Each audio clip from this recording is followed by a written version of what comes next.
कांग्रेस प्रदेशाध्यक्ष नाना पटोले का पार्टी के एक कार्यकर्ता द्वारा पैर धोने के मामले पर अब राजनीति तेज हो गई है।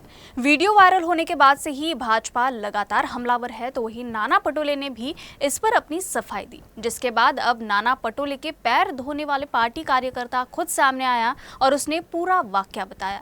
इतना ही नहीं बल्कि उसने साफ शब्दों में कहा कि विधायक इस पर राजनीति बंद करे, अगर उसे मौका मिला तो वो नाना पटोले के आगे भी पैर धोएगा।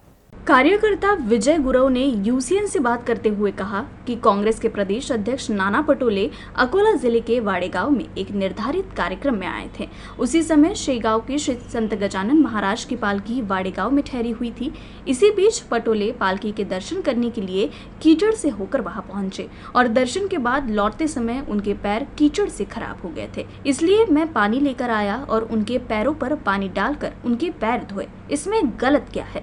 पटोले मेरे पिता समान हैं, मेरे लिए सम्माननीय है। मैं उनके पैर एक बार नहीं बल्कि 10 बार धो। ये कोई राजनीति का विषय नहीं। बुल्ढाना जिले के शेगांव तहसील के कालखेड़ गांव के विजय गुरव पटोले के कट्टर समर्थक हैं। विजय गुरव ने विरोधकों की काफी आलोचना भी की। महाराष्ट्र प्रदेश कांग्रेस कमिटीचे अध्यक्ष श्री आदरणीय नानाभाऊ पटोले हे वाळेगाव येथील एका कार्यक्रमात आले असता शेगावरून श्री संत गजानन महाराजांची पालखी वाळेगाव येथे मुक्कामी असल्यामुळे नानाभाऊंनी महाराजांचं दर्शन घेण्याकरिता गाडी पोलीस प्रशासन गाडीजवळ येऊन म्हणाले की भाऊ गाडी आतमध्ये जाते। भाऊ म्हणाले की भाविक भक्तांसारखा पैदल जाणार आहे आणि श्रीचं दर्शन घेतल्यानंतर भाऊचे पाय दोन चिखलांनी भरल्यामुळे मला ते दिसल्यामुळे मी पाणी आणून भाऊच्या पायावर टाकत असताना भाऊंनी मला मनाई केली।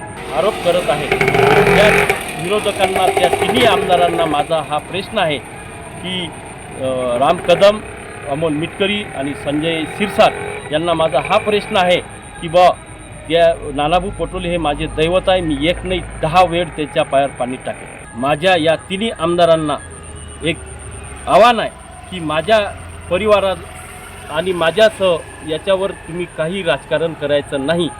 या तिन्ही आमदारांना हे माझं आव्हान आहे।